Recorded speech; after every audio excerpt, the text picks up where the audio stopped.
Praise the lord. యేసుక్రీస్తు నామములో మీ అందరికీ శుభములు తెలియజేస్తూ ఉన్నాం. అందరూ బాగున్నారా?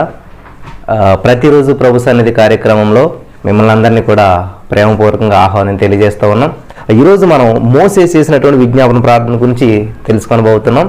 దేవునికి స్తోత్రం. దయచేసి పన్న పుస్తకం దగ్గర పెట్టుకుని శ్రద్ధగా దేవుని వాక్యాన్ని వినాలని ప్రభు పేరు మనం చేస్తున్నాను. ఒక వచనం చదువుకుని ముందుకు వెళ్దాం. మనం అపోస్తలుడైన పౌలు గారు తిమోతికి రాస్తూ ఒక మాట చెప్తా ఉన్నాడు. మొదటి తిమోతి పత్రిక 2వ అధ్యాయం 2వ వచనం చూసినట్లయితే, రాజుల కొరకును అధికారులందరి కొరకును విజ్ఞాపనములను, ప్రార్థనలను, యాచనలను, కృతజ్ఞతాస్తుతులను చేయవలనని హెచ్చరించుచున్నాను. ప్రియులారా, ఇది మనందరికీ ఒక హెచ్చరికగా తీసుకొని మనం విజ్ఞాపన చేయాలంటున్నాం. ప్రజలందరి కొరకు, రాజుల కొరకు, అధికారుల కొరకు, నాయకుల కొరకు, ప్రతి వారి కొరకు విజ్ఞాపన చేయాలి. అలాగే మరి అబ్రహాము గారు చేసినటువంటి విజ్ఞాపన ప్రార్థన బట్టి, లోతుకున్నటువంటి నీతిని బట్టి కాకుండా ఆయన చేసిన ప్రార్థన బట్టి లోతు రక్షించబడ్డాడని మనం ధ్యానించుకున్నాం. తర్వాత దావీదు చేసినటువంటి ప్రార్థన బట్టి మన దేశం మీదకి వచ్చిన తెగుళ్ళంతటిని కూడా దేవుడు మరి తగ్గించినట్టు మనం చూస్తాం. ఇప్పుడు ప్రార్థన చేసుకుని మనం ముందుకెళ్దాం. స్తోత్రం దేవసారు అతని సర్వాధికారి, ఈ సమయవందన ప్రభా నీ వాక్యాన్ని ధ్యానిస్తూ ఉండగా మాతో మాట్లాడమని, కృప చూపించమని, బలపరచమని మా రక్షకుడు ప్రభు యేసు నామమున ప్రార్థించి పొందుకున్నాం తండ్రి, ఆమేన్. హల్లెలూయా. ప్రియమైనటువంటి సహోదరి స్నేహితులరా, మరి ఈరోజు మనం నిర్గమకాండంలో ఉన్నటువంటి 32వ అధ్యాయంలో ఉన్నటువంటి విషయాన్ని మనం చదువుకుని ముందుకు వెళ్దాం. నిర్గమకాండం 32వ అధ్యాయం మనం చూసినట్లయితే, నిర్గమకాండం 32వ అధ్యాయం 11వ వచనం మనం చూసినట్లయితే, అక్కడ దేవుడు ఏం సెలవిస్తూ ఉన్నాడంటే, మోషే తన సేవకుడైన యెహోవాను బ్రతిమాలుకొని, యెహోవా నీవు మహాశక్తి వలన, బాహుబలం వలన ఐగుప్తు దేశంలో నుండి రప్పించినటువంటి నీ ప్రజల మీద కోపం మండనేలా. ప్రియులారా, ఇక్కడ ఒక విషయం జరుగుతూ ఉంది. ఇజ్రాయేల్ ప్రజల్ని ఐగుప్తుల నుంచి దేవుడు నడిపించాడు. ఎన్నో అద్భుత కార్యాలు చేస్తూ నడిపించుకొస్తూ ఉన్నటువంటి సందర్భంలో వాళ్ళు దేవుని మర్చిపోయి విగ్రహారాధన చేస్తూ ఉన్నారు. దేవునికి వ్యతిరేకమైన పనులు చేస్తూ ఉంటుంటే దేవుని కోపం వాళ్ళ మీద వచ్చి దేవుడు ఏమన్నాడంటే, ఎందుకు మోసే ఈ ప్రజలు మరి 32వ అధ్యాయం మనం కొంచెం పైన చూసినట్లయితే, హల్లెలూయా, బ్రతిమాలుకొనుట అంటే విజ్ఞాపన చేస్తూ ఉన్నాడు. ఎవరి కోసం? ప్రజల కొరకు. మనం కొంచెం ముందుకెళ్తే ఈ విషయం మీకు క్లారిటీగా అర్థం అవటానికి ముందుకెళ్దాం. హల్లెలూయా, దేవునికి స్తోత్రం. హల్లెలూయా. నిర్గమకాండం 32వ అధ్యాయం 7వ వచనం చూసినట్లయితే, కాగా యెహోవా మోసేతో ఇట్లనెను, నీవు దిగి వెళ్ళుము, ఐగుప్తు దేశం నుండి నీవు రప్పించినటువంటి నీ ప్రజలు చెడిపోయిరి. ప్రియులారా, గమనించాలి, ప్రజలు చెడిపోవటం ఏంటి? ఇక్కడ ఎవరు చెప్తూ ఉన్నారు? యెహోవా చెప్తున్నాడు, దేవుడు చెప్తూ ఉన్నాడు, నీవు దిగి వెళ్ళుము, ఐగుప్తు దేశం నుండి నీవు రప్పించినటువంటి నీ ప్రజలు చెడిపోయారు, పాడైపోయారు. ఎవరు రప్పించారంటండి? మోషేతోటి దేవుడు అంటున్నాడు, నువ్వు రప్పించావు కదా, నువ్వు తీసుకుని వచ్చావు కదా. యాక్చువల్గా మోషే గొర్రెలు మేపుకుంటా ఉంటుంటే దేవుడే పిలిచి, నాయన నీకు పని చెప్తాను, చెయ్యి వెళ్ళి వాళ్ళని తీసుకురా అని చెప్పి మోషేతో దేవుడు మోసేని ఏర్పాటు చేసుకుని మోసే ద్వారా వాళ్ళని తీసుకొచ్చాడు. మనం కూడా అంటుంటాం కదా, ఒకసారి మన ఇంట్లో మాట్లాడుకుంటుంటుంటాం, తండ్రి చెప్తుంటాడు, రే మీ అమ్మని పిల్లరా అంటుంటుంటాడు. మనం ఏంటుంటుంటాం మన అన్నదమ్ములతోటి, మీ అమ్మ మీ నాన్న అని చెప్పేసి. అట్లాగే దేవుడు ఏమంటాడంటే, నువ్వు తీసుకొచ్చావు కదా మోషే. చూడండి మళ్ళా, యెహోవా మోసేతో ఎట్లనను, నీవు దిగి వెళ్ళుము అంటే ఎక్కడ ఉన్నాడు ఈయన? దేవుని దగ్గర ఉన్నాడు. ఆ కొండ మీద ఉన్నాడు, దేవుని పాదాల దగ్గర ప్రార్థన చేసుకుంటూ దేవునితో గడుపుతున్నటువంటి సమయంలో దేవుడు చెప్తున్నాడు, నువ్వు దిగి వెళ్ళుము, ఐగుప్తు దేశం నుండి నీవు రప్పించినటువంటి నీ ప్రజలు చెడిపోయిరి. హల్లెలూయా, దేవునికి స్తోత్రం కలుగును గాక. ప్రియమైనటువంటి సహోదరి స్నేహితులరా, చెడిపోయిరి, నేను వారికి నియమించినటువంటి త్రోవ నుండి త్వరగా తొలగిపోయి తమ కొరకు పోత పోసినటువంటి దూడను చేసుకునే దానికి సాగిలిపడి బలి నర్పించి, ఓ ఇజ్రాయేలు, ఐగుప్తు దేశం నుండి రప్పించిన దేవుడు ఇదే అని చెప్పుకుంటున్నారు. మోషే చాలా భయంకరమయ్య, చాలా ఘోరాతి ఘోరమైన పరిస్థితుల్లోకి వెళ్ళిపోయారు. వాళ్ళని ఏ స్థితిలో నుంచి నేను విడిపించాను, ఎన్ని 300 సంవత్సరాలు పైన బానిసత్వంలో ఉన్నటువంటి వాళ్ళని నేను వాళ్ళ మొర విని వాళ్ళని జ్ఞాపకం చేసుకుని నిన్ను ఒక నాయకుడిగా పెట్టి వాళ్ళందరినీ నేను విడిపించి ఐగుప్తు దేశం నుంచి, ఎంత భయంకరమైన దేశం నుంచి వాళ్ళని విడిపించి ఐగుప్తు దేశానికి నా నామ గణితను చాటి చెప్పాను. ఐగుప్తు దేశంలో వాళ్ళే నిజంగా మీ దేవుడు గొప్పవాడని వాళ్ళు తెలుసుకున్నారు, కానీ వీళ్ళని రప్పించినటువంటి వీళ్ళు నన్ను మర్చిపోయారు, విగ్రహాన్ని చేసుకుని పూజిస్తూ ఉన్నారు. పిల్లరా, ఈ రోజున మనం సృష్టికర్త అయినటువంటి దేవుడిని మర్చిపోయాం, సృష్టిని పూజిస్తూ ఉన్నాం. ఈ సృష్టిని సర్వాన్ని చేసినటువంటి దేవుడిని మనం మర్చిపోయాం. ఈ సృష్టిలో ఉన్నటువంటి ప్రతిదాన్ని వింతగా విచిత్రంగా చూస్తూ ఉన్నాం. మరి ఈ సృష్టిలో ఉన్నదాన్ని వింతగా విచిత్రంగా చూస్తున్నట్టు మనం ఈ సృష్టినే సృష్టించిన సృష్టికర్త ఇంకా ఎంత గొప్ప దేవుడు మనం ఎప్పుడైనా ఆలోచన చేస్తామా? హల్లెలూయా. ప్రియులారా, ఆలోచన చేయాలి మనం ఎప్పుడైనా సరే. దేవుని సన్నిధిలో ఉన్నటువంటి మనం దావీదు అంటాడు, నా తల్లి గర్భంలో నేను రూపించబడినటువంటి విధము చూడగా ఆశ్చర్యమును భయమును కలుగుతున్నదని చెప్తూ ఉంటాడు. వండర్ఫుల్ కదండి. దేవునికి స్తోత్రం కలిగిన కనుక ఆశ్చర్యమును భయమును కలుగుతున్నదంట. హల్లెలూయా. దేవునికి స్తోత్రం. నా ప్రియమైనటువంటి సహోదరి స్నేహితులారా, దేవుడు చాలా గొప్పవాడు. మనల్ని ఆయన ప్రేమిస్తూ ఉన్నాడు, మనల్ని నడిపిస్తూ ఉన్నాడు. దేవునికి స్తోత్రం. హల్లెలూయా. ఇక్కడ చూడండి, విషయం చూసినట్లయితే వాళ్ళు ఏం చేస్తున్నారు, ఒక దేవుని మర్చిపోయారు, జీవము కలిగినటువంటి దేవుని మర్చిపోయాడు. మనతో మాట్లాడుతున్నటువంటి దేవుని మర్చిపోయి మనం మాట్లాడినా కూడా మాట్లాడినటువంటి ఒక విగ్రహాన్ని చేసుకుని నీవే మా దేవుడు. హల్లెలూయా. దేవునికి స్తోత్రం. మనుషులను చేసినటువంటి దేవుడిని మర్చిపోయి మనుషులు చేసుకున్నటువంటి విగ్రహాన్ని దేవుడిగా పూజిస్తున్నటువంటి పరిస్థితి అక్కడ ఏర్పడేసరికి దేవుడి కోపం వచ్చిందనమాట.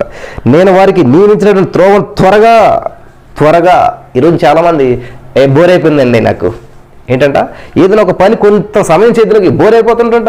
ప్రియులారా, నిజంగా విసుకక నిత్యము ప్రార్థన చేయించుండవలను అని చెప్పి దేవుడు వాక్యం సెలవిస్తుంది.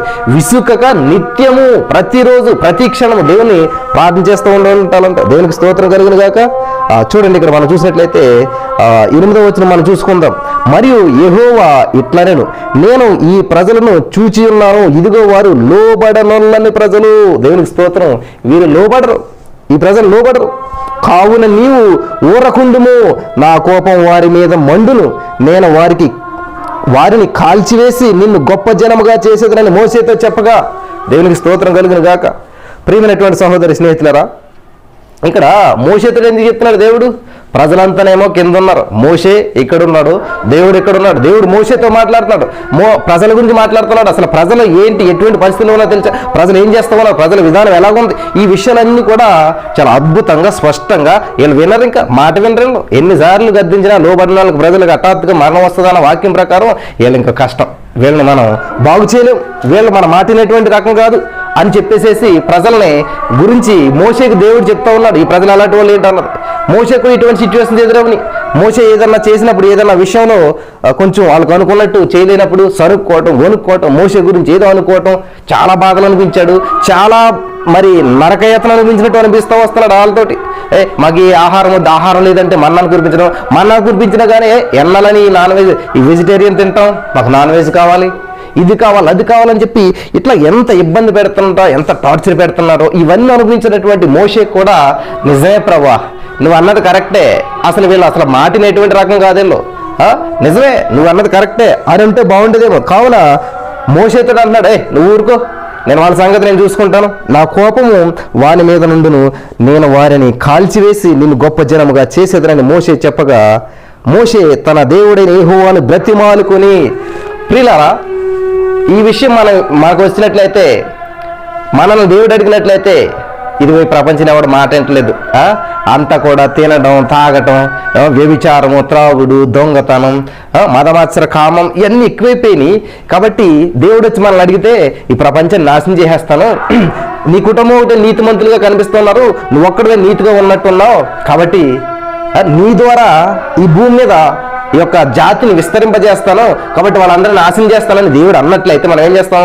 నిజమే ప్రభా, ఎవరు అసలు నీ సన్నిధికి రావడం లేదు, ఎవరు ప్రార్థన చేయట్లేదు, అంతా కూడా పాపం పెరిగిపోయింది, దొంగతనాలు పెరిగిపోయినాయి, హత్యలు, మానభంగాలు ఇవన్నీ పెరిగిపోయినాయి. కాబట్టి ఏం చేస్తామంటే ప్రభా, నువ్వు తీసుకున్న నిర్ణయం కరెక్టే, ఎవరిని ఉంచొద్దు భూమి మీద, నాశనం చేసే అనేటువంటి స్వభావం కావాలి మంది. దేవుడు ఈ విషయాలు ఎందుకు రాశాడంటే 1 కొరింథీ 10:11 ఇవన్నీ కూడా దృష్టాంతములుగా వాళ్ళకి జరిగి, మన ముందున్నటువంటి మోషే వీళ్ళందరికీ జరిగి మనకి బుద్ధి కలగడానికని చెప్పి బైబిల్ గ్రంథంలో ఈ విషయాలన్నీ దేవుడు రాయించి పెట్టాడంట. ప్రియమైనటువంటి సహోదరి స్నేహితులారు, గమనించాలి అసలు ఈ స్టోరీ ఎందుకు రాయించాడు దేవుడు అంటే, ఇక్కడ గమనించదగ్గ విషయం ఏంటంటే, ప్రజల పాపం చేశారు, ప్రజలతో దేవుడు మాట్లాడతలేదు, కానీ ఎవరితో మాట్లాడుతున్నాడు? మోషేతో మాట్లాడుతూ ఉన్నాడు. హల్లెలూయా.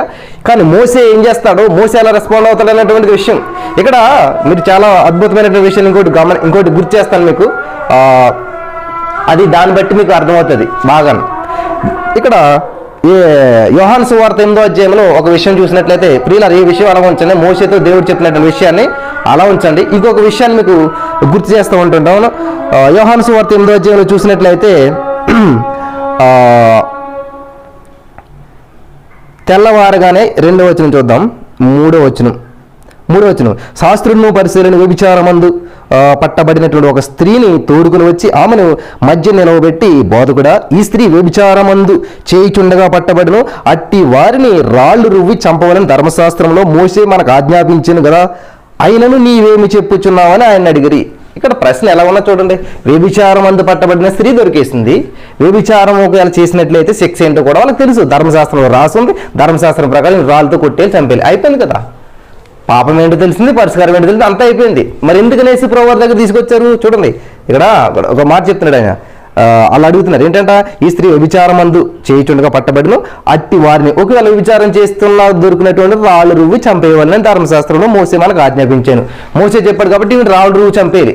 ఈ రాళ్ళు రువ్వి దొరికిన కాడే చంపేయాలి. కానీ ఏం చేశారు?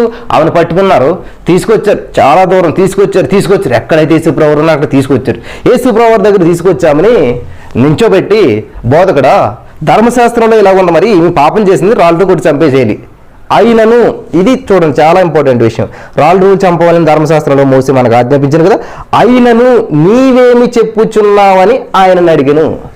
ప్రియులరా, చాలా 3 డైమెన్షన్స్లో ఆలోచించవలసిన విషయం. ఇక్కడ తప్పు చేసిన ఆమెది ఇక్కడ సమస్య కాదు. ఇక్కడ రాళ్ళు పట్టుకున్న వాళ్ళది కూడా సమస్య కాదు. పరీక్ష ఎవరికంటే దేవునికి, యేసుక్రీస్తు ప్రభు వారికి. తప్పు చేసిన ఆమె గురించి ఇక్కడ మాట్లాడతలేదు. వాళ్ళు తప్పు చేసిన ఆమెను పట్టుకొచ్చారు ఒక ఎవిడెన్స్గా. ఆమెను తీసుకొచ్చి ఎవరి మీద నేరం మోపాలని చూస్తూ ఉన్నారు. ఆల్రెడీ ఆమె నేరం అని చెప్పి డిక్లేర్ అయిపోయింది, అంతా అయిపోయింది, ఇంకా అది ఏమీ లేదు. కానీ అసలు యేసుక్రీస్తు ప్రభు వారు ఎలా రెస్పాండ్ అవుతాడు, అసలు ఆయన సమాధానం ఎలా ఉంటుంది, ఆయన యొక్క మనస్సు ఏంటి, ఈ తప్పు చేసినటువంటి ఆమెను కాపాడతాడా, లేకపోతే మోసే ధర్మశాస్త్రాన్ని కొట్టివేస్తాడా, లేకపోతే ఈమె శిక్ష విధిస్తాడా, ఈమె రక్షిస్తాడా? రక్షకుడు అన్నారు కదా. హల్లెలూయా. ప్రియులారా, మీ ఇంట్లో గొడవలు జరుగుతూ ఉన్నాయా? అత్త కోడల మధ్య, తల్లిదండ్రుల మధ్య, పిల్లల మధ్య, అన్నదమ్ముల మధ్య గొడవలు జరుగుతున్నప్పుడు ఎప్పుడైనా చూడండి, వాడు ఎలాగ మూర్ఖుడని అందరికీ తెలుసు, లేకపోతే వీడు ఎలాంటి తెలుసు అందరికీ. వాళ్ళు ఏమనేసినా ఎవరు పట్టించుకోరు.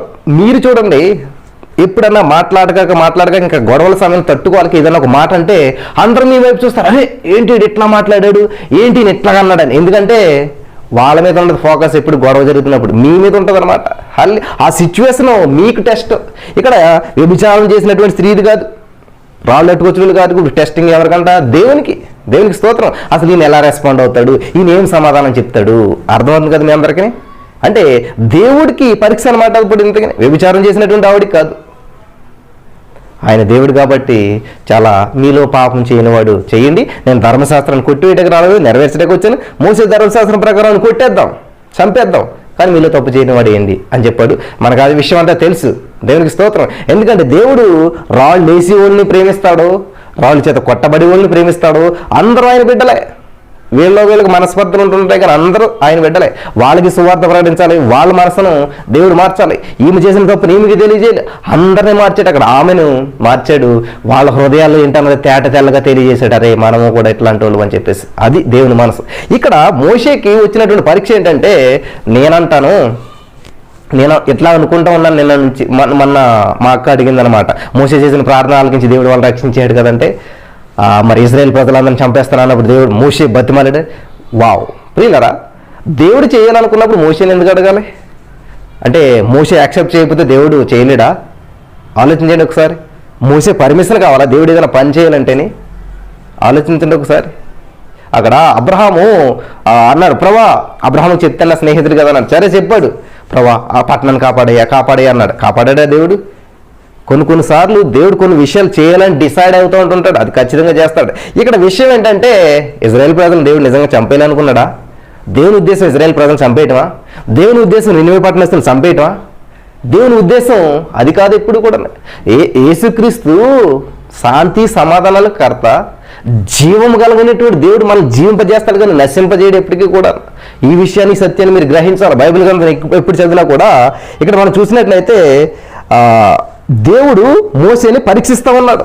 ఎవరికంటే పరీక్ష? ఇప్పుడు పాపం చేసిన ప్రజలకు కాదు, దూడను పూజిస్తున్నటువంటి ప్రజలకు కాదు, త్వరగా తప్పిపోయినటువంటి ప్రజలకు కాదు పరీక్ష, మోషేకి అంటున్న పరీక్ష. దేవునికి స్తోత్రం కలుగును గాక. హల్లెలూయా. మరి ఇజ్రాయేల్ గోత్రాలను నాశనం చేసేటువంటి ఉద్దేశం దేవునికి లేదు. ఎందుకని దేవుడు చెప్పాడు అబ్రహాంతో, నీ సంతానం ఇసుక రేణువు వలె విస్తరింపజేస్తాను, ఆశీర్వదిస్తాను, గొప్ప చేస్తాను అని వాగ్దానం చేసిన దేవుడు మాట ఇచ్చినవాడు తప్పుకుంటాడా? లేదు. కానీ అసలు మోసే హార్ట్ బీట్ ఎట్లాగా ఉంది, మోసే ఆలోచన ఎట్లాగా ఉంది, మోసేకి ప్రజల పట్ల ఉన్నటువంటి వైఖరి, ఆ యొక్క ఆలోచన, ఆ మనసులో ఉన్నటువంటి ఆలోచన ఎట్లా ఉన్నది, ఎటువంటి అభిప్రాయం కలిగి ఉన్నారు ప్రజల పట్ల అని తెలుసుకోవడానికి మోసేకి పరీక్ష ఇది. గమనించాలి ప్రియులారా. కాబట్టి ఈ రోజున విపత్తు ప్రపంచం మీదకి వచ్చింది, సమస్య కుటుంబంలోకి వచ్చింది, సమాజంలోకి వచ్చింది, మన చుట్టుపక్కల వచ్చింది. ఎక్కడికి సమస్య వచ్చినా కానీ పరిష్కారం ఏంటి అన్నది మనం ఆలోచించాలి. హౌ యు ఆర్ రెస్పాండింగ్ అనమాట. కాబట్టి నువ్వు ఎలా రెస్పాండింగ్ అవుతున్నావు అన్నటువంటిది చాలా ఇంపార్టెంట్. సమస్యది కాదండి ప్రాబ్లం, ఇక్కడ మనదే ప్రాబ్లం. సమస్య కాదని పరీక్ష, ఇక్కడ మనకి పరీక్ష అనమాట. ఆ సమస్యలో ఒక ఎగ్జామ్ వచ్చినప్పుడు మనం ఎలా రెస్పాండ్ అవుతున్నాం అన్నటువంటి దాన్ని బట్టి రిజల్ట్ ఉంటుంది. హల్లెలూయా. దేవునికి స్తోత్రం కలుగును గాక. మనం ఎలా రెస్పాండ్ అవుతున్నాం అన్నట్టు దాన్ని బట్టే రిజల్ట్ ఉంటుందండి. దేవునికి స్తోత్రం. కాబట్టి క్వశ్చన్ వచ్చినప్పుడు మనకి ఇట్లా బెక్కమొక్క వేసుకొని చూసామంటే 0 మార్క్స్ పడతాయి ఇక్కడ. ఇప్పుడు ఈ ఎగ్జామ్ పెట్టాడు దేవుడు, క్వశ్చన్ పేపర్ ఇచ్చాడు, ఇదిగో మోసే ఆ క్వశ్చన్ చదువుతున్నాడు. ఇజ్రాయేల్ ప్రజలు చాలా మరి మోసం చేశారు, వాళ్ళు ఏం చేయాలి, వాళ్ళపై నీ అభిప్రాయం ఏంటి? హల్లెలూయా. ఎంత బాగుంది చూసారు క్వశ్చన్ పేపరు. మోసేకి ఇచ్చినటువంటి పరీక్ష పేపర్లో ఫస్ట్ క్వశ్చన్ ఏమన్నదంట, నేను ఇజ్రాయేల్ ప్రజలను చూశాను, ఇదిగో వారు లోపడరు, ఇంకా వాళ్ళు మంచివాళ్ళు కాదు, కాబట్టి నేనేం చేస్తానంటే వాళ్ళని, నా కోపం వాళ్ళ మీద వస్తుంది, నేను వారిని కాల్చివేసి నేను గొప్పగా చేస్తాను అని చెప్తా. మనకు క్వశ్చన్ పేపర్లో ఒక క్వశ్చన్ మార్క్ ఉంటుంది, నీ అభిప్రాయం ఏంటి? పొల్యూషన్ ఇలా పెరిగిపోతుంది కాబట్టి నువ్వేం చేయాలనుకుంటా ఉన్నావు? మా వైఫ్ శ్రావణికి ఒక ఎగ్జామ్ పెట్టారు, అంటే ఇది వ్యాసరచన పోటీలు పెట్టారనమాట. పొల్యూషన్ గురించి రాయమంటే అంతా కూడా ఏం చేస్తారంటే ఎట్లా రాస్తారు. ఏం చేసిందంటే అసలే మనం కొన్ని పండగలు కొన్ని ఇవి చేస్తూ ఉన్నాం, వీటి వల్ల ఎంత పొల్యూట్ అవుతుందని రాస్తే ఫస్ట్ ప్రైజ్ వచ్చింది. గమనించాలి ప్రియులారా. ఇక్కడ ఈ క్వశ్చన్ పేపర్ మోసే చూసి ఏం చేశాడంటే ఎట్లా రెస్పాండ్ అవుతాడు, ఆ క్వశ్చన్కి ఆన్సర్ ఎట్లా రాస్తాడు. ఎందుకంటే ఈ క్వశ్చన్కి ఆన్సర్ టెక్స్ట్ బుక్లో ఉండదు, అక్కడ ఉండదు, ఇక్కడ ఉండదు, కేవలం మైండ్లోంచి మాత్రమే రావాలన్నమాట. ఎందుకంటే సొంతంగా రాయాలన్నమాట. ఇది ఎక్కడో చూసి రాయటకి కాపీ కొడతాక లేదనమాట. దీనికి ముందు ఎవరైనా ఎలా చేశారు ఏంటి అన్నమాట. కాబట్టి మోషే యొక్క హార్ట్ ఏంటి అని చూసినప్పుడు చూడండి, చాలా అద్భుతమైనటువంటి మాట అనమాట. దేవునికి స్తోత్రం. హల్లెలూయా. మరి ఆ ఇజ్రాయేల్ ప్రజల గురించి మరి అనేక మంది సేవకుల చేత మరి భవిష్యత్తు గురించినటువంటి వాక్యాలను దేవుడు పలికించాడు. దేవునికి స్తోత్రం. హల్లెలూయా. మనం ఆదికాండం 48వ అధ్యాయం 15వ వచనం నుంచి 19వ వచనం వరకు మనం ఒకసారి చూద్దాం. ఆదికాండం హల్లెలూయా 45వ అధ్యాయం 15వ వచనం నుంచి మనం చూసినట్లయితే, అతడు తన సహోదరులందరినీ ముద్దు పెట్టుకుని వారి మీద పడి ఏడ్చిన తరువాత అతని సహోదరులు అతనితో మాట్లాడిరి. యేసేపు యొక్క సహోదరులు వచ్చిన వారి 48వ అధ్యాయం ఆదికాండం 48వ అధ్యాయం 15వ వచనంలో మనం చూసినట్లయితే, అతడు యేసేపును దీవించి, నా పితరులైనటువంటి అబ్రహాము ఇస్సాకు ఎవని ఎదుట నడుచుచుండిరో ఆ దేవుడు నేను పుట్టినది మొదలుకొని నేటి వరకు ఎవడు నన్ను పోషించిన ఆ దేవుడు, అనగా సమస్తమైనటువంటి కీడుల్లో నుండి నన్ను తప్పించినటువంటి దూత ఈ పిల్లలను ఆశీర్వదించును గాక. నా పేరును అబ్రహామును ఇస్సాకులను నా పితరుల పేరును వారికి పెట్టబడును గాక, భూమి యందు వారు బహుగా విస్తరించుదురుగాక అని చెప్పాను. యోసేపు ఎఫ్రాయిము తల మీద తన తండ్రి కుడి చేయి పెట్టి ఇట్లాగ యాకోబు అందరిని ఆశీర్వదిస్తూ వస్తుంటాడు. మనకు తెలిసి 12 గోత్రాలు ఆచరించి ఒక్కొక్క గోత్రాన్ని చాలా అద్భుతంగా ఆశీర్వదిస్తూ వస్తుంటాడు దేవుడు. దేవునికి స్తోత్రం కలుగును గాక. ఈ విధంగా మరి దేవుడు ఆశీర్వదించినప్పుడు మనకి 49వ అధ్యాయము 1 నుంచి 28 వచనాలు మనం చూసుకుంటూ వెళ్ళినట్లయితే, యాకోబు తన కుమారులను పిలిపించి ఇట్లా, మీరు కూడి రండి, అంత్య దినములలో మీకు సంభవింపో సంగతులు మీకు తెలియజేస్తాను. మనం ధ్యానించుకున్నాం, మీకు గుర్తు చేస్తున్నాను. 49వ అధ్యాయంలో దేవుడు చాలా విచిత్రంగా యాకోబు చేత 12 గోత్రాలని ఆశీర్వదించేలా చేస్తాడనమాట. వాళ్ళు ఎట్లాగా అభివృద్ధి చెందుతారు ఏంటన్నది ఇంత ప్రణాళిక కలిగినటువంటి దేవుడు మరి తన సేవకుల ద్వారా ఈ విషయాలన్నీ తెలియజేసినటువంటి దేవుడు. మరి ఇక్కడ దేవుని మాటలు మనం గమనించినట్లయితే నా కోపాగ్ని రగులుకొన నిమ్ము, దహించివేయ నిమ్ము అంటూ ఉన్నాడు ఇక్కడ. నిర్గమకాండం ఈ 32వ అధ్యాయంలో ఏమంటున్నాడంటే దేవుడు 10వ వచనం మనం చూసినట్లయితే నా కోపం వారి మీద ఉండనిమ్ము. దేవునికి స్తోత్రం కలుగును గాక. హల్లెలూయా. మరి దేవుడు ఏమంటున్నాడు, నా కోపాగ్ని రగులుకొని నిమ్ము, దహించివేయనిమ్ము. అంటే మోషే అనుమతించకపోతే దేవుడు ఈ పనులు చేయలేడా? మోషే పర్మిషన్ కావాలా దేవుడు ఇవన్నీ చేయడానికి? ఆలోచించేయండి. మరి ఇది ప్రజల పక్షంగా మరి బ్రతిమలాడడానికి మోసే ఒక ఆహ్వానం అన్నమాట. గమనించాలి. ఏంటంటే ప్రజల పక్షంగా మోషే గారు దేవుని బ్రతిమాలడానికి ఒక ఇన్విటేషన్ అనమాట. దేవునికి స్తోత్రం. ఈ క్వశ్చన్లో ఉన్నటువంటి అంతరార్థం ఏంటంటే, దేవుడు పెట్టినటువంటి పరీక్షలో అసలు మోసే హార్ట్ ఎలాగున్నది, ప్రజల పక్షాన దేవుని బ్రతిమాలడానికి ఒక ఆహ్వానం వచ్చిందనమాట. దేవునికి స్తోత్రం. హల్లెలూయా. దేవుని హార్ట్ బీట్ని అర్థం చేసుకున్నటువంటి మోషే అయితే ఏం చేస్తాడనమాట, నిజంగా ప్రజల పక్షాన దేవునికి మొరపెడతాడు. హల్లెలూయా. దేవునికి స్తోత్రం కలుగును గాక. హల్లెలూయా. మరి ఆ ప్రజలు మరి నాశనానికి తగినటువంటి వారని చెప్పి మనకి ఇక్కడ ఆదికాండం 22వ వచనం, లేవికాండం 26వ వచనం మనకి తెలుస్తూ ఉంది. అయితే మోషే ప్రార్థనకు జవాబుగా దేవుడు వారిని రక్షిస్తూ ఉంటాడు. మనకి చూద్దాం 11వ వచనం చూసినట్లయితే, మోషే తన దేవుడైన యెహోవాను బ్రతిమాలుకొని, యెహోవా నీవు మహాశక్తి వలన బాహుబలం వలన ఐగుప్తు దేశంలోని రప్పించినటువంటి నీ ప్రజల మీద నీ కోపం మండనేలా. వావ్, చూసారా, దేవుడి మనసును అర్థం చేసుకున్నాడు కాబట్టి ఎట్లా మాట్లాడుతున్నాడు చూసారా మోషేతో దేవుడు ఏమన్నాడు, నీవు తీసుకొచ్చావు కదా, నీవు రప్పించి నీ ప్రజలు నా మాట వింటలేదు, వాళ్ళు లోబడినటువంటి ప్రజలు నిన్ను వాళ్ళు నాశనం చేస్తానని మోషే అంటే, మోషేతో దేవుడు అంటే మోషే ఏమంటున్నాడు చూడండి, దేవుడితోటి మోషే తన దేవుడైన యెహోవాను బ్రతిమాలుకుంటా ఉన్నాడు, పాదాలు పట్టుకుంటా ఉన్నాడు.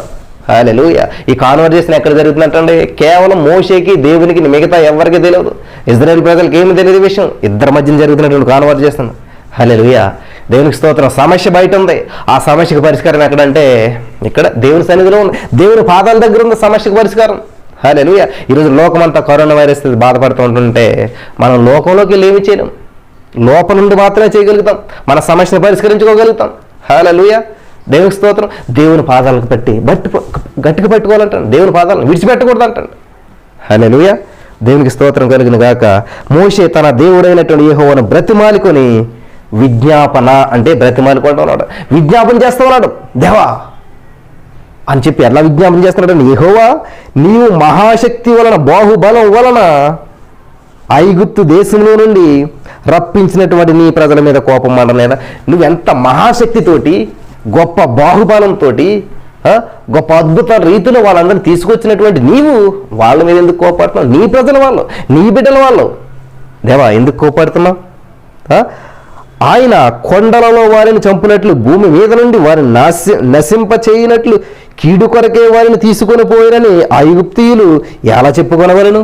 ప్రభువా, దేవా, యెహోవా నువ్వు ఇలా చేసినట్లయితే ఐగుప్తులు ఏమనుకుంటారు, ఏదో పూజ చేసుకుంటామని వెళ్ళారు, లేకపోతే ఏదో దేవుని మొక్కుకుంటామని వెళ్ళారు, దేవునికి బలిస్తామని వెళ్ళారు. కానీ దేవుడు ఎందుకు తీసుకెళ్ళాడంటే వీళ్ళని కొండల్లో కోణల్లో దిక్కు తోచినటువంటి స్థితిలో చంపడానికి తీసుకెళ్ళాడు వీళ్ళని అని ఐగుప్తులు అనుకోవటం ఎందుకు? ఆ దాస్యంలో మగ్గుది అక్కడే చనిపోతారు కదా వాళ్ళు. ఇలా తీసుకొచ్చి అరణ్యంలో కొండల్లో ఇక్కడిక్కడ చచ్చిపోయినట్టు చేసినట్లయితే నీ నామానికి ఎంత అవమానం వస్తుందయ్యా, ఎందుకు నువ్వు కోపపడతా ఉన్నావు? హల్లెలూయా. దేవుడు నీ కోపాగ్ని నుండి మళ్ళుకొని నీవు నీ ప్రజలకు కీడు చేయక దాని గూర్చి సంతాపపడము. వావ్, ఏం చేస్తున్నాడు అంటండి, దేవా నువ్వు చాలా గొప్ప దేవుడు వేసయ్యా, ఒక్కసారి ఆలోచించయ్యా, ఎందుకు వాళ్ళని కోప్పడుతున్నావు, ఎందుకు నువ్వెంత కష్టపడ్డావు, వాళ్ళని ఎన్ని అద్భుతాలు చేసావు, ఎంత అద్భుత రీతిలో 21 lakhs పీపుల్స్ని నువ్వు తీసుకుని వచ్చావు, 70 మందిగా వెళ్ళిన వారిని 21 లక్షలుగా నువ్వే కదా ఆశీర్వదించావు, అంత బహుగా విస్తరింపజేసిన నువ్వే కదా వాళ్ళని. హల్లెలూయా. చూసారా అక్కడ వ్యభిచారం మందు పట్టబడినటువంటి స్త్రీ విషయంలో యేసుక్రీస్తు ప్రభువు ఎలాగైతే సమాధానం ఇస్తూ ఉన్నాడో, ఇజ్రాయేల్ ప్రజలందరూ కూడా తప్పిదం చేసినప్పుడు, తప్పిపోయినప్పుడు, ఇజ్రాయేల్ ప్రజల మీదకి దేవుని ఉగ్రత వస్తూ ఉన్నప్పుడు, ఇజ్రాయేల్ ప్రజల మీదకి మరి దేవుని కోపం రగులుకుంటా ఉన్నప్పుడు మోషే గారి సమాధానం ఎట్లా ఉన్నది? అటు ఇజ్రాయేల్ ప్రజల్ని కాపాడాలి, ఇటు దేవుణ్ణి మహింపరచాలి. హల్లెలూయా. వాట్ ఏ వండర్ఫుల్ టాలెంట్ కదండి. చాలా గొప్ప టాస్క్ ఇచ్చాడు దేవుడు. ఇటు దేవుణ్ణి చూడండి ఎంత నువ్వు మహోన్నతుడు, చాలా గొప్ప దేవుడు, కొంచెం కూల్ అవుదేవా, నువ్వు చాలా గొప్ప దేవుడు, కొంచెం కూల్ అవుదేవా. హల్లెలూయా. ఎంత అద్భుతంగా మాట్లాడుతున్నారండి మోషే గారు. చూడండి, ఏంటంటే యెహోవా నీవు మహాశక్తి వలన బాహుబలను ఐగుప్తు దేశంలో రప్పించినటువంటి నీ కోపార్థం ఎందుకు? ఆయన కొండలను వారిని చంపినట్లు భూమి మీద వారి సంతానం చేయనట్టు కీడు కొరకే వారిని తీసుకొని పోయినా ఐగుప్తులు అనుకోలేనా? నీ మల్లుకొను నీవు నీ ప్రజలకు కీడు చేయు దాన్ని గూర్చి సంతాపపడు. నీ సేవకుడైనటువంటి అబ్రహామును ఇస్సాకును ఇజ్రాయేలును జ్ఞాపకం చేసుకొని నీవు వారితో ఆకాశ నక్షత్రాల వల్ల నీ సంతానమును అభివృద్ధి చేసేది. నేను ఈ సమస్త భూమి మీద నీ సంతానమును మరి విస్తరింపజేస్తాను, నీ సంతానంకి ఇస్తాను, వారు నిరంతరము దానికి హక్కుదారులగుదరని వారితో మరి నీ తోడని ప్రమాణం చేసి చెప్పావు కదా దేవా, మరి ఎట్లాగా ఇదంతా కూడాను అని చెప్తూ ఉన్నాడు అనమాట. దేవునికి స్తోత్రం. ఈ విధంగా యేసుక్రీస్తు ప్రభువు వారు తన ప్రజల పక్షంగా మరి ఇప్పుడు విజ్ఞాపన చేస్తూ ఉన్నాడు. హల్లెలూయా. దేవునికి స్తోత్రం. ఆలనాడు మోషే ఎలాగైతే ప్రజల పక్షాన దేవుని దగ్గర విజ్ఞాపన చేశాడో ఈ రోజున దేవుడు కూడా మా ప్రజల పక్షాన అలాగా విజ్ఞాపన చేస్తూ ఉన్నాడంట. మనం కొత్త నిబంధన గ్రంథంలో మనం చూసినట్లయితే రోమాపత్రిక 8:34 మనం చూసినట్లయితే రోమాపత్రిక 8:34 మనం చూసినట్లయితే శిక్ష విధించువాడెవడు? చనిపోయిన క్రీస్తు యేసే. అంతేకాదు మృతులలో నుండి లేచిన వాడును దేవుని కుడిపార్శ్వన ఉన్నవాడును మన కొరకు విజ్ఞాపనము కూడా చేయువాడును ఆయనే. కాబట్టి యేసుక్రీస్తు ప్రభువారు మన కొరకు విజ్ఞాపన చేస్తూ ఉన్నాడంట. హల్లెలూయా. ఆనాడు మోసే ఎలాగైతే ప్రభువా వీళ్ళని క్షమించదేవా, వాళ్ళ విషయంలో నువ్వు ఈ నిర్ణయం తీసుకున్నావంటే నీ నామం ఎంత అవమానించబడుతుంది, దయచేసి జ్ఞాపకం చేసుకోదేవా, ఒక్కసారి వాళ్ళని నీ ఆత్మచేత నింపుదేవా, వాళ్ళని క్షమించుదేవా, నువ్వు వాళ్ళ మీద కోప్పడితే లేదేవా, వాళ్ళు నీ బిడ్డలే కదా, నువ్వు వాగ్దానం చేస్తావు కదా, నువ్వు వాళ్ళని ఆశీర్వదిస్తానని చెప్పావు కదా, ఈ భూమికి వాళ్ళ హక్కుదారుని చేస్తానని చేసావు కదా, ఎన్నో అబ్రహాము ఇస్సాకు యాకోబులకు నువ్వు మాటిచ్చావు కదా, నువ్వు మాటిస్తే తప్పుపోయినటువంటి దేవుడు కదా. ఆనాడు అబ్రహాముకి నువ్వు మాటిచ్చావు, లోతుని కాపాడావు. కాబట్టి ఈ రోజున మరి అబ్రహాం ఇస్సాకు యాకోబులకు నువ్వు మాటిచ్చావు, నీ సంతానం నేను అభివృద్ధి చెందిస్తాను, ఆశీర్వదిస్తాను, ఇసుక రైలు వాళ్ళు చేస్తాను, హక్కుదారులు చేస్తానని నువ్వు మాటిచ్చావు కదా దేవా. మరి ఆ మాట మర్చిపోతున్నావా? మర్చిపోద్దు దేవా. ఒక్కసారి గుర్తు చేసుకో, వాళ్ళ మీద జాలిపడు. హల్లెలూయా.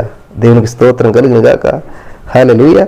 మనకి హెబ్రీ పత్రికలో మనం చూసినట్లయితే 7:25 మనం చూసినట్లయితే హెబ్రీ పత్రిక 7:25 చూసినట్లయితే ఈయన తద్వారా దేవుని యొద్దకు వచ్చి వారి పక్షమున విజ్ఞాపన చేయుటకు నిరంతరము జీవించుచున్నాడు గనుక వారిని సంపూర్ణంగా రక్షించుటకై శక్తిమంతుడై ఉన్నాడు. హల్లెలూయా. మోషే ప్లేస్లో యేసుప్రభువు వారు కనిపిస్తూ ఉన్నాడు మనకి. హల్లెలూయా. చూసారా, యేసుక్రీస్తు ప్రభువు మనసు ఇప్పుడు మోషే కలిగి ఉన్నాడు. కాబట్టి మోషే కలిగినటువంటి మనస్సు మనం కూడా కలిగి ఉండాలి. క్రీస్తు కలిగిన మనస్సు మనం కూడా కలిగి ఉండాలి. హల్లెలూయా. విజ్ఞాపన చేయాలంటే మనం ప్రజలంతా కొరకు అసలు ఎందుకు వచ్చిందండి తప్పు, అసలు ఎందుకండి, నిజమేనండి, అట్లాంటి వాళ్ళు ఉండటం అసలు అట్లాంటి కంట్రీని ఉండకుండా చేసేసేయాలండి, లేకపోతే అట్లాంటి ప్రజలు ఉండకుండా చేసేయాలండి. ఇలా గమనించండి, దేవుడు ఎప్పుడు కూడా పరిష్కారంలో జీవిస్తూ ఉన్నాడు తప్ప సమస్యల్లో జీవించలేదు. దేవునికి స్తోత్రం కలుగును గాక. కాబట్టి మన దేవుడు మనకి పరిష్కారం ఇచ్చేటువంటి దేవుడు, మన దేవుడు మనల్ని నడిపించేటువంటి దేవుడు. హల్లెలూయా. దేవుడు నామానికి మహిమ కలుగును గాక. మరి నా ప్రియమైనటువంటి సహోదరి స్నేహితులారా, ఈ సమయంలో దేవుడు మనతో మాట్లాడుతున్న మాట ఏంటంటే, నేను నిన్ను విడిపిస్తాను. మన కొరకు విజ్ఞాపన చేస్తూ ఉన్నాడు, మనకు ఒక మాదిరిని చెల్లాడు దేవుడు. కాబట్టి మోషే దేవుని మనసును కలిగినటువంటి వాడుగా మనకు కనిపిస్తూ ఉన్నాడు. దేవుని పక్షాన మరి ప్రజల పక్షాన దేవునికి విజ్ఞాపన చేస్తూ ఉన్నాడు. హల్లెలూయా. దేవునికి స్తోత్రం కలుగును గాక. హల్లెలూయా. దేవుని నామానికి మహిమ కలుగును గాక. విజ్ఞాపన. కాబట్టి మనం కూడా ఎప్పుడు కూడా తప్పు చేసిన వాళ్ళ వైపు చూసి, మీరు తప్పు చేసిన వాళ్ళు అక్కడ చూడండి, పాపాత్మరాలైనటువంటి స్త్రీని దేవుడు ఒక్క మాట కూడా అనలేదండి. ఎందుకమ్మా ఇట్లా చేసావు, తప్పు కదమ్మా అన్నాడు దేవుడు. అమ్మా నేను క్షమిస్తున్నాను, ముందు క్షమించాడు, తర్వాత ఇంకెప్పుడు చేయకమ్మా, ఇక ముందు ఏ పాపం చేయకుండా జీవించని చెప్పాడు. దేవునికి స్తోత్రం కలుగును గాక. హల్లెలూయా. దేవునికి స్తోత్రం. నా ప్రియమైనటువంటి సహోదరి స్నేహితులారా, దేవుడు ఎప్పుడు కూడా తప్పు చేసిన వాళ్ళని తప్పు అని చెప్పి ఎత్తి చూపించడం, తప్పుల్ని ఎత్తి చూపించడండి. దేవుడు తన ప్రేమని వెల్లడిపరుస్తాడు. తన ప్రేమలో ఆ తప్పిదాలన్నీ కూడా కొట్టుకుపోవలసిందే. తన ప్రేమ ప్రవాహంలో ప్రతి తప్పిదము కూడా కొట్టుకుని వెళ్ళిపోతున్నాడు ఆ ప్రవాహంలో. కాబట్టి దేవుడు ఏం చేస్తాడు, తన ప్రేమను ప్రవహింపజేస్తూ ఉంటుంటాడు. కాబట్టి ఈరోజు నా ప్రియమైనటువంటి సహోదరి స్నేహితులారా, మిమ్మల్ని ఎవరైనా ద్వేషిస్తున్నారా? దేవుడు చెప్పాడు కదా, మిమ్మల్ని హింసించు వారిని ప్రేమించుడి, మిమ్మల్ని దూషించే వారిని, మిమ్మల్ని ద్వేషించే వారిని దీవించుడి. వావ్, అంత మనసు మాకు లేదండి అనుకుంటాం కదా మనం. అంత మనసు అంటే ఎంత మనసు? క్రీస్తు యేసుని కలిగిన మనసే అదే అనమాట. కాబట్టి అటువంటి మనసు కలిగి ఉంటేనే మనం దేవుని రాజ్యానికి హక్కుదారులు అవుతాం, మనం ఒక విజ్ఞాపనకర్తలుగా మారగలుగుతాం. అంతేగాని నేను వాళ్ళ కోసం ప్రార్థన చేస్తానంటే మనకి ఎక్కడ సెట్ అవుతుంది? ఆలోచన చేస్తారా? మనం వాళ్ళని క్షమించకుండా, వాళ్ళ మీద ప్రేమ లేకుండా, దేవాలను దీవించి విలాసరించి అని మనం ఒక మొక్కుబడిగా ప్రార్థన చేసినట్లయితే దెర్ ఈజ్ నో యూజ్ అనమాట. మన పిల్లల్ని స్కూల్కి పంపుతున్నాం, రోజు వెళ్తున్నాడు వస్తున్నాడు, అడొక్క అక్షరం కూడా నేర్చుకోలేనట్లయితే ఉపయోగం ఉంటుందంటారా? There is no use. Hallelujah. దయచేసి గమనించండి. ఇక్కడ మరి ఇంకో మాట మీకు చూపిస్తాను. మొదటి యోహాను పత్రిక 2వ అధ్యాయం, మొదటి యోహాను 2వ అధ్యాయం 1వ వచనం మనం చూసినట్లయితే, నా పిల్లలారా, మీరు పాపము చేయకుండుటకై ఈ సంగతులు మీకు రాయిచున్నాను. ఎవడైనా పాపము చేసిన ఎడల నీతిమంతుడైన యేసుక్రీస్తు అని ఉత్తరవాది తండ్రి యొద్ద మనకున్నాడు. హల్లెలూయా. దేవునికి స్తోత్రం. యేసుక్రీస్తు ప్రభువు ఏం చేస్తున్నాడు? మన పాపం చేస్తే ఆయన ఉత్తరవాది అంటండి. హల్లెలూయా. దేవునికి స్తోత్రం కలుగును గాక. హల్లెలూయా. మరి మోషే స్వార్థపరుడు కాదంటండి. దేవునికి స్తోత్రం. హల్లెలూయా. మరి ఆయన స్వలాభం కోసమైనటువంటి ఆశలు అతనికి లేవు. స్వలాభంతో కూడినటువంటి ఆశలు కానీ, స్వార్థపరుడు కానీ అతను కాదని చెప్పి ఇక్కడ బైబిల్ గ్రంథం మనకి సెలవిస్తూ ఉంది. ఎందుకంటే ఈ విషయాల్లో చూడండి, ఆయన చేస్తున్నటువంటి ప్రార్థన ఎట్లా ఉంది, దేవుని బ్రతిమాలే విధానం ఎలా ఉన్నది చూసినట్లయితే మనకు తెలుస్తుంది అనమాట. దేవునికి స్తోత్రం. హల్లెలూయా. అలాగే ఇక్కడ మోషే చేస్తున్నటువంటి ఏంటంటే తన గొప్పతనాన్ని గురించి కాకుండా దేవుని యొక్క గొప్పతనాన్ని గురించి వివరిస్తూ ఉన్నాడు. దేవునికి స్తోత్రం కలుగును గాక. హల్లెలూయా. హల్లెలూయా. మరి నేను గొప్పవాడు అట్లే దేవుని యొక్క గొప్పతనం గురించి మహింపరుస్తూ ఉన్నాడు, వివరిస్తూ ఉన్నాడు అనమాట మోషే గారు ఎప్పుడు కూడా. దేవునికి స్తోత్రం కలుగును గాక. మరి తనను గొప్ప జనంగా చేస్తారన్నటువంటి దేవుని యొక్క ఆ యొక్క వాగ్దానాన్ని అంగీకరిస్తూ ఉన్నాడు అనమాట. దేవునికి స్తోత్రం. హల్లెలూయా. దేవుని నామానికి మహిమ కలుగును గాక. మరి ప్రజలను దేవుడు నాశనం చేయకూడదని చెప్పి అందుకు 3 కారణాలు చూపించాడంటండి. హల్లెలూయా. దేవునికి స్తోత్రం. మోషే మరి ప్రజల కారు, దేవుని ప్రజలే. దేవునికి స్తోత్రం. వారెవరి ప్రజలు అంటండి? మోషే ప్రజలు కాదు, మరి ఎవరి ప్రజలు? దేవుని ప్రజలు. కానీ మోషే ఏమంటా ఉన్నాడు? దేవుడు ఏమంటా ఉన్నాడు? నీ ప్రజలు అంటా ఉన్నాడు. కానీ మోషే చెప్తున్నాడు, నీ ప్రజలు ప్రభువా, నీ ప్రజలు. దేవునికి స్తోత్రం. మనం 11వ వచనాన్ని 7వ వచనంతో పోల్చి చూసినట్లయితే ఇక్కడ చూడండి, నిర్గమకాండంలో ఉన్నటువంటి ఈ 32వ అధ్యాయంలో ఉన్నటువంటి 11వ వచనంలో మనకి ఏం సెలవిస్తూ ఉందంట? మోషే తన దేవుడు యెహోవాను బ్రతిమాలుకొని, యెహోవా నీ ప్రజల మీద కోపపడనేలా, మండనేలా. 7వ వచనం ఏముంది ఇక్కడ? దేవుడు మోషేతో ఏం చెప్పాడు? రప్పించినటువంటి నీ ప్రజలు ప్రభు, నా ప్రజలు కాదు వాళ్ళు, నీ ప్రజలు అని చెప్పేసి మోషే చెప్తూ ఉన్నాడు అనమాట. దేవునికి స్తోత్రం కలిగిన. కాబట్టి దేవుడు తన కార్యాలు మరి ఆయన అనుకున్నటువంటి ఆశయాలు ఏదైనా సరే ఈజిప్ట్ వారికి అపార్థం కలిగించేటువంటి అవకాశం ఇవ్వకూడదు అని చెప్పి ఇక్కడ మనం చూస్తూ ఉన్నాం అనమాట. కాబట్టి ఎప్పుడు కూడా ఈజిప్ట్ వారికి అటువంటి అవకాశం కలిగించకూడదు. కొన్ని కారణాలు తెలియజేస్తుంది. నా ప్రజలు కాదు బ్రో, వాళ్ళ నీ ప్రజలే. అలాగే ఈజిప్ట్ వారికి ఎప్పుడు కూడా నీ మీద ఒక అనుమానం రాకూడదు. ఈజిప్ట్ వారికి ఎప్పుడు కూడా మరి అపార్థం చేసుకోకూడదు, తప్పుడు అర్థం చేసుకోకూడదు. అసలు నువ్వు చేసిన ప్రణాళిక కరెక్ట్గానే ఉంటుంది, ఎప్పుడు కూడా తప్పు ఉండదు. 3ది ఏంటంటే దేవుడు అబ్రహాము 3 కారణాలు చూపిస్తున్నారండి మోషే గారు ఇక్కడ ప్రజల్ని కాపాడటానికి. విజ్ఞాపన చేసేటప్పుడు ప్రభావం కాపాడు కాదు, అసలు దేవుని ఉద్దేశం ఏంటన్నటువంటిది మనం ప్రార్థనలో ఎత్తుబడి చేస్తూ ఉండడం అనమాట. హల్లెలూయా. ఇక్కడ ఏం చేస్తున్నటువంటి ప్రార్థన చాలా అద్భుతంగా ఉన్న మోషే చేస్తున్న ప్రార్థన. ఒకటేంటంటే నా ప్రజలు కాదు ప్రభువా, నీ ప్రజలే. 2ది ఏంటంటే ఐగుప్తీయులు అపార్థం చేసుకోకూడదు, నిన్ను అర్థం చేసుకోవాలి ప్రభా, నీ నామం మహిమ పరచబడాలి. వాళ్ళు తప్పుడుగా అర్థం చేసుకుంటారు, ఇక్కడ చనిపోయారంటే నువ్వేళ్ళు. 3వదిగా కారణం ఏంటంటే అబ్రహాము, ఇస్సాకు, యాకోబులకు నువ్వు వాగ్దానం చేస్తావు, నేను విస్తరింపజేస్తాను, ఆశీర్వదిస్తాను అని చెప్పి ఈ విధంగా మరి ప్రార్థన చేస్తూ ఉన్నాడంట. ఎవరు? మోషే గారు. దేవునికి స్తోత్రం కలుగును గాక. హల్లెలూయా. మరి ఆదికాండం 15వ అధ్యాయం 5వ వచనంలోను, 22వ అధ్యాయం 16వ వచనం 18వ వచనం వరకు, మరి 26వ అధ్యాయం 4వ వచనం, 28వ అధ్యాయం 13, 14 వచనాలు మీరు చూసినట్లయితే ఈ విషయాలన్నీ కనిపిస్తాయి అన్నమాట. దేవునికి స్తోత్రం కలుగును గాక. హల్లెలూయా. మరి మోషే దేవుని యొక్క కోపపాగ్ని రగులుకొనిస్తే ఆ ప్రజలందరినీ నాశనం చేస్తానని దేవుడు సూచించాడు. అయితే మోషే ఆ విధంగా చెయ్యనీయలేదు. దేవునికి స్తోత్రం. మరి అతడు అలా ఒప్పుకోవడని దేవునికి తెలుసు. హల్లెలూయా. మోషే అలాగా ఒప్పుకోవడని చెప్పి దేవునికి తెలుసు. మోషే మనసు దేవునికి తెలుసు, దేవుని మనసు మోషేకి తెలుసు. దేవునికి స్తోత్రం కలుగును గాక. హల్లెలూయా. నా ప్రియమైనటువంటి సహోదరి స్నేహితులరా, దేవుడు ఎప్పుడు కూడా హృదయాంతరంగం పరిశీలించేటువంటి దేవుడు మన దేవుడు. హెబ్రీ పత్రికలో మరి ఒక మాట ఉన్నది, నేను చూపిస్తాను మీకు. హెబ్రీ పత్రిక 7వ అధ్యాయం 25వ వచనం మనం చూసినట్లయితే, హెబ్రీ పత్రిక 7వ అధ్యాయం 25వ వచనం చూసినట్లయితే, ఈయన తన ద్వారా దేవుని యొద్దకు వచ్చి వారి పక్షమున విజ్ఞాపన చేయుటకు నిరంతరము జీవించుచున్నాడు గనుక వారిని పరిపూర్ణంగా సంపూర్ణంగా రక్షించుటకై శక్తిమంతుడై ఉన్నాడు. హల్లెలూయా. దేవునికి స్తోత్రం కలుగును గాక. హల్లెలూయా. దేవునికి స్తోత్రం. మరి నిర్గమకాండం 32వ అధ్యాయం చూసినట్లయితే మనకి ఇక్కడ 11వ వచనంలో మనం చూసినట్లయితే, హల్లెలూయా, దేవుని నామానికి మహిమ కలుగును గాక. నిర్గమకాండం 32వ అధ్యాయం. హల్లెలూయా, హల్లెలూయా.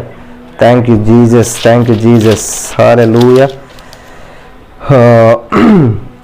14వ వచనం చూడండి. అప్పుడు ఇశ్రాయేలీయుల ఎడల యెహోవా కోపం మరి ఎక్కువగా పుట్టించినట్లుగా ఆ పాపుల సంతానమైన మీరు మీ తండ్రులకు ప్రతిగా బయలుదేరి ఉన్నారు. మీరు ఆయనను అనుసరింపక వెనుకకు మళ్ళీ నీడల ఆయన ఈ అరణ్యంలో జనులను ఇంకా నిల్వ చేయును అట్లు మీరు ఈ సర్వజనం నశింపచేసేదరని. అందుకు వారు అతని వద్దకు వచ్చి, మేము ఇక్కడ మా మందల కొరకు నిర్గమకాండం కదా, నిర్గమకాండం 30. Hallelujah. Thank you Jesus. Hallelujah, hallelujah. నిర్గమకాండం 32వ అధ్యాయం చూసినట్లయితే అప్పుడు 14వ వచనంలో, అంతటి యెహోవా తన ప్రజలకు చేసేదని చెప్పిన కీడుని గురించి సంతాపపడిన మోషే శాసనములు గల. అప్పుడు దేవుడు చెప్పాడు, మోషే ప్రార్థన ఆలకించినటువంటి దేవుడు మరి ఇశ్రాయేల్ ప్రజల్ని కాపాడాడు. అంటే మోషే చేసిన ప్రార్థన బట్ట దేవుని ప్రణాళిక ఇప్పుడు కూడా వాళ్ళని నాశనం చేయలేని కాదు, కానీ వాళ్ళ మార్పు తెప్పించాలని చెప్పి, అలాగే మోసే యొక్క హార్ట్ ఏంటో తెలుసుకోవాలని చెప్పి ఈ రోజున భయంకరమైనటువంటి కరోనా వైరస్ అనేటువంటి సమస్య వచ్చి ప్రపంచాన్ని బట్టి పీడిస్తున్నది. నా ప్రియమైనటువంటి సహోదరి, హౌ యు ఆర్ రెస్పాండింగ్? మన రెస్పాన్స్ ఎలా ఉన్నది? మన రెస్పాండింగ్ ఎలా ఉన్నది? మన ఆలోచన ఎట్లా ఉన్నది? మనం కూడా విజ్ఞాపన చేయగలుగుతున్నామా? ప్రభా, వాళ్ళు చేసినటువంటి పాపాలను బట్టి కాదు, దేవుని నామాన్ని మహింపరచాలి. మొత్తం 3 విషయాలు చేసినట్టు ఇక్కడ మోషే గారు. ఏంటంట? వీళ్ళ నా ప్రజలు కాదు, నీ ప్రజలు. మనం ఏం చేస్తాం? ప్రభా, నా కుటుంబాన్ని రక్షించు, నా గ్రామాన్ని రక్షించు, నా దేశాన్ని రక్షించు. హల్లెలూయా. ప్రభా, వీళ్ళంతా నీ బిడ్డలు కాదు యేసయ్యా, నీ స్వరక్తం ఇచ్చి కొనబడినటువంటి వారు కదా దేవా, నీ చేతులతో చేసి పెట్టినటువంటి వారు కదా వీళ్ళంతాను అని చెప్పి మరి మనం ప్రార్థన చేయాలి. దేవునికి స్తోత్రం కలుగును గాక. Hallelujah. Thank you Jesus. Hallelujah. ప్రియులారా, గమనించినట్లయితే మొట్టమొదటిగా మోషే ఏం చేస్తున్నాడంటే, ప్రభువా, వీళ్ళు నీ ప్రజలు, నా ప్రజలు కాదు, నేను నడిపించినటువంటి వారు కాదు, నీవు నడిపించినటువంటి వారు. హల్లెలూయా. దేవునికి స్తోత్రం కలుగును గాక. హల్లెలూయా. ఎవరండి? నా ప్రజలు కాదు, నీ ప్రజలు. రెండోది ఏంటంటే, లోకస్తులందరూ ఏమనుకుంటారు దేవా నువ్వు ఇట్లా చేసినట్లయితేనే, లోకస్తులందరూ ఏమనుకుంటారు, నీ నామం అవమానపరచబడుతుంది. ఇట్లా వద్దు. మూడోది ఏంటంటే, నువ్వు వాగ్దానం చేసినటువంటి వాడు అంతటిలో అందరూ మారు మనసు పొందాలి, అందరినీ నీ రాజ్యానికి హక్కుదారులు చేస్తానని సెలవిచ్చావు. మనం ఇట్లా చేయాలంటే విజ్ఞాపన ఎప్పుడు కూడా దేవుని వాగ్దానం ఎత్తుపట్టి దేవుని మనసుకి దగ్గరగా మనం విజ్ఞాపన చేయాలి. కానీ ప్రభా, నన్ను కాపాడు, నా కుటుంబాన్ని కాపాడు, నా దేశాన్ని కాపాడు, నా నా నా కాదు. మనం కాదండి. మనం ఏమైనా చేసాం? మనుషుల్ని మనం ఏమైనా సృష్టించామా? మన వల్ల ఏమీ కాదు. కాబట్టి దేవుని ప్రజలంతా కూడా, దేవుని జనాంగం వీళ్ళంతా కూడాను. కాబట్టి దేవుడు శరీరంలో భాగం తెలుసా? ప్రతి వారు కూడాను, ఈ లోకంలో ప్రతి వారు కూడా దేవుని శరీరంలో భాగమై ఉన్నారు. నువ్వు, నేను కూడాను. హల్లెలూయా. దేవునికి స్తోత్రం. భూమి మీద ప్రతి మనిషి కూడా దేవుని బిడ్డలే. కాబట్టి ప్రభా, వీళ్ళంతా నీ బిడ్డలే కదా ప్రభా, వాళ్ళ కొరకు మనం విజ్ఞాపన చేయాలి. మోషే వల్ల మనం విజ్ఞాపన చేసినట్లయితే దేవుడు ఏం చేశాడంటండి? చాలా అద్భుతమైనటువంటి విషయం చేశాడు అనమాట. దేవునికి స్తోత్రం. హల్లెలూయా. నిరంతరం హక్కుదారులు అవుతారని చెప్పి ఈ విధంగా 3 విషయాల్లో దేవుడు మరి మోషే ప్రార్థన చేసినప్పుడు 14వ వచనం, అంతటి యెహోవా తన ప్రజలకు చేసేదని చెప్పిన కీడును గురించి సంతాపపడిన. మనసు మార్చుకున్నాడు దేవుడు, మనసు మార్చుకోలేదండి. ఆయన ఏది ఫిక్స్ అయ్యి అదే చేస్తున్నాడు అనమాట. ఆయన ఉద్దేశం ఏంటంటే, మోషే ఎలా ప్రార్థన చేస్తాడో తెలుసు, అలా ప్రార్థన చేయించాలి మోషే చేత అని చెప్పి చేయించాడు. కాబట్టి ఈ రోజున మనం హాయిగా తిని పడుకుంటున్నాము. కాబట్టి దేవుడు మనకు ఒక రెస్పాన్సిబిలిటీ ఇచ్చాడు. హల్లెలూయా. దేవునికి స్తోత్రం కలుగును గాక. కాబట్టి దేవుడు మనల్ని నడిపిస్తాడు, విడిపిస్తాడు, గొప్ప చేస్తాడు. కాబట్టి అంత పాపం చేసినా, అంత భయంకరమైన సిచ్యువేషన్ చేసిన, చూడండి ఈరోజు మన మన మన ప్రస్తుత సమాజంలో తల్లిదండ్రులని పిల్లలు ఎంత ఇబ్బంది పెడుతూ ఉంటుంటారో, ఆ మ్యారేజెస్ విషయాల్లో, ఉద్యోగాల విషయాల్లో, చదువు విషయాల్లో ఎన్నో వాళ్ళకి ఇష్టం వచ్చినట్టు వెళ్ళిపోతూ ఉంటుంటారు. ఆ తండ్రులకి ఇష్టం లేనట్టు పనులు ఎన్నో చేస్తుంటుంటారు. కానీ ఆయన కూడా తల్లిదండ్రులు క్షమిస్తూ ఉంటుంటారు, వాళ్ళు ప్రేమిస్తూ ఉంటుంటారు, మళ్ళీ వాళ్ళు స్వీకరిస్తూ ఉంటుంటారు, మళ్ళీ వాళ్ళకున్న సమస్తాన్ని బిడ్డలకు అప్పు చెప్తుంటారు. సేమ్ హార్ట్ దేవుని కూడా. మనల్ని ఎన్ని తప్పుదాలు చేసినా కూడా అతిక్రమం దాచిపెట్టేవాడు వర్ధన ఒప్పుకుని విడిచిపెడతా ఉన్నప్పుడు దేవుడు మనల్ని కనికరిస్తూ ఉన్నాడు, క్షమిస్తూ ఉన్నాడు. దేవునికి స్తోత్రం కలుగును గాక. కాబట్టి నా ప్రియమైనటువంటి సహోదరి స్నేహితులారా, ఈ రోజున దేవుడు మనతో చాలా స్పష్టంగా మాట్లాడినటువంటి మాట ఏంటంటే విజ్ఞాపన చేయాలంటే, మనం దావీదు విజ్ఞాపన చేసినప్పుడు మరి దేశం మీదకి వచ్చినటువంటి తెగులు దేవుడు ఏ విధంగా తీసివేశాడు. అబ్రహాము విజ్ఞాపన చేసినప్పుడు లోతును ఏ విధంగా కాపాడాడు. అబ్రహాము లోతు కొరకు విజ్ఞాపన చేయలేదండు. అబ్రహాం ఏం చేశాడంటే ఆ దేశంలో ఉన్నటువంటి అందరి కొరకు చేశాడు, ప్రతి వారి కొరకు. కానీ అబ్రహాము చేసినటువంటి ప్రార్థన బట్టి లోతుని దేవుడు రక్షించాడు. ఈ రోజున మరి నువ్వు నేను చేసేటువంటి ప్రార్థన, నువ్వు నేను చేసేటువంటి విజ్ఞాపన ప్రార్థన దేశం కొరకు, దేశం ప్రపంచంలో ఉన్న ప్రతి వారి కొరకు ఉండాలి. హల్లెలూయా. వాళ్ళంతా ఎవరు? దేవుని బిడ్డలు. కాబట్టి దేవుని యొక్క వాగ్దానాలను ఎత్తిపట్టి, దేవా వీళ్ళంతా నువ్వు సృష్టించినటువంటి మనుషులు, ప్రతి వరకు ఒక తమ ప్రింట్ పెట్టావు కదా ప్రభా, ప్రతి వారిని ఒక ప్రత్యేకంగా తయారు చేసావు కదా అని చెప్పి మనం ప్రార్థన ఆ విధంగా చేయాలంటాం. దేవునికి స్తోత్రం కలిగిన కనుక మరి ఆ విధంగా మోషే చేసినటువంటి ప్రార్థన మనం కూడా చేద్దామా? మోషే వలె మనం కూడా విజ్ఞాపనకర్తలుగా మారదామా? మోషే వలె ప్రజల పక్షాన దేవుని దగ్గరికి వెళ్తున్నాడు, దేవుని పాదాలు పట్టుకుంటున్నాడు, దేవుని గొప్పతనాన్ని వివరిస్తూ ఉన్నాడు. దేవునికి స్తోత్రం. హల్లెలూయా. ప్రభా నువ్వు మహోన్నతుడు, నువ్వు గొప్ప దేవుడు, నువ్వు చాలా అద్భుతాలు చేస్తూ నీ మహాబాహుల్యాన్ని బట్టి నడిపించావు కదా. అలా చేయొద్దు ప్రభా. ఒకసారి జ్ఞాపకం చేసుకున్నప్పుడు దేవుడు మరి అద్భుత రీతిలో మరి ఆ కార్యం చేసి ఉన్నాడు. ఈ రోజున అద్భుతమైనటువంటి వాగ్దానాన్ని, అద్భుతమైనటువంటి వాక్యాన్ని దేవుడు మనకి ఇచ్చిన్నాడు. మోషేని మన ముందుకు తీసుకొచ్చాడు దేవుడు.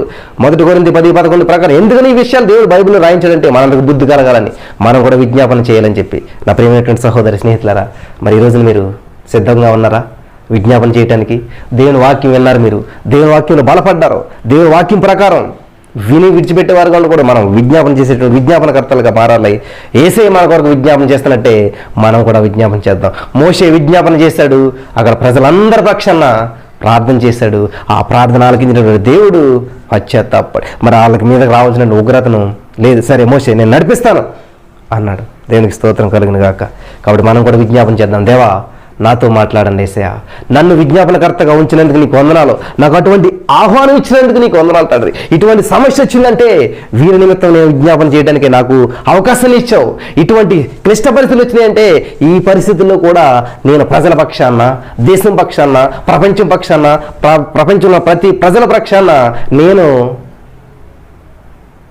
విజ్ఞాపన చేయటానికి నాకు ఒక ఆహ్వానం వచ్చింది. హల్లెలూయా అని చెప్పి సంతోషపడాలి. మనం విజ్ఞాపన చేద్దాం, దేవుని స్తుతిద్దాం, దేవుని మహింపరుద్దాం. హల్లెలూయా. దేవుని దగ్గరికి, దేవుని పాదాలు పట్టుకుందాం. దేవా వీళ్ళందరూ క్షమించి, దేవా దేవా వీళ్ళందరినీ జ్ఞాపకం చేసుకో, వీళ్ళందరూ నీ బిడ్డలు. హల్లెలూయా దేవా అని చెప్పి మనం ప్రార్థన చేద్దాం. కళ్ళు మూసుకోండి. యేసయ్యా మోషే వంటి మనసు మాకు కూడా ఇవ్వయ్యా, మేము కూడా నేను స్తుతించి, నేను మహింపరిచి, నేను గణపరచడానికి సహాయం చేసి కృప చూపించమని ఇంతవరకు నాతో మాతో ఉన్నందుకు నీకు వందనం చెల్లిస్తున్నాం దేవా. మరి నా ప్రభా ఎందరైతే నా ప్రభు యొక్క వాక్యం విన్నారో వారందరినీ బలపరచండి. మోషే వంటి హార్ట్ ప్రతి వారికి ఇచ్చినందుకు నీకు వందనం చేస్తూ ఉన్నాను. ప్రజలు ఎంత పాపం చేసినప్పటికీ, ప్రజలు ఏ స్థితిలో ఉన్నప్పటికీ వాళ్ళ పాపాలను కాదు మేము ఎత్తి చూపవలసింది, వాళ్ళు చేసినటువంటి స్థితిని కాదు మేము చూడవలసింది, నిన్ను చూడాలన్నా తండ్రి. నిన్ను చూస్తూ వాళ్ళని క్షమిస్తూ వాళ్ళ కొరకు మీ దగ్గర విజ్ఞాపన చేయాలన్నా తండ్రి. అటువంటి మనసు మాకు అనుగ్రహించమని, విత్తబడిన వాక్యం వ్యర్థంగా ప్రతి హృదయంలో నాటబడేటకు కృప చూపించమని. ప్రభువు చేయాలనుకుంటే ఏదైనా చేయగలదు. మోషేని అడగవలసిన అవసరం లేదు, మోసే నిర్ణయాన్ని తీసుకోవాల్సిన అవసరం లేదు. కానీ మోసే హృదయం ఎట్లా ఉంది? ఇంతమంది ప్రజలు నడిపిస్తున్నటువంటి మోసే హృదయం ఎట్లా ఉంది? ప్రజల పట్ల మోసే వైఖరి ఎట్లా ఉంది అని నువ్వు పరీక్షించడానికి ఇవన్నీ చేసావు నా తండ్రి. మేము నా ప్రభు ఈ రోజున నిన్ను ప్రేమిస్తావు నా తండ్రి, నీ దగ్గర బాగానే సమయం గడుపుతాం, నీకు దగ్గరగానే ఉంటాం. కానీ ప్రజల పట్ల మా వైఖరి ఎట్లా ఉంది? సహోదరుల పట్ల మా పద్ధతి ఎట్లా ఉంది? మరి సమాజంలో ఉన్నటువంటి వారి పట్ల మా యొక్క వైఖరి ఎట్లా ఉంది అని నువ్వు పరీక్షించడానికి కొన్నిసార్లు కొన్ని సిచ్యువేషన్లు క్రియేట్ చేస్తూ ఉంటుంటావు నా తండ్రి. కొన్ని పరిస్థితులను మమ్మల్ని అనుమతిస్తూ ఉంటాం నా తండ్రి. మరి ఆ పరిస్థితులు మేము ఎలా రెస్పాండ్ అవుతూ ఉన్నాం, ఆ పరిస్థితులు మేము ఎలా సమాధానం చెప్తా ఉన్నాం, ఆ పరిస్థితులు మేము ఎలాగా మరి నా తండ్రి మా జీవితాన్ని మేము చూపిస్తున్నాం అనేటువంటిది మరి మాకు పెట్టిన పరీక్ష. ఎటువంటి పరిస్థితుల్లో ఆ పరీక్షలు మేము ఫెయిల్ అవ్వకూడదు నా తండ్రి. నిన్ను స్తుతించే బిడ్డలుగా మేము ఉంటే కృప చూపించమని యేసు నామములో ప్రార్థించి పొందుకుని ఉన్నామా పరమ తండ్రి, ఆమేన్. యేసు రక్తమే జయం, సిలువ రక్తమే జయం, అపవాదికి సిగ్గు యేసుక్రీస్తు వారి నామానికి సంపూర్ణ విజయము కలుగును గాక. ఆమె తండ్రి యొక్క కుమారుని యొక్క పరిశుద్ధాత్మ యొక్క సహవాసం సన్నిధి ఇప్పుడు ఎల్లప్పుడు సదాకాలంతో నడిపించును గాక. ఆమెన్.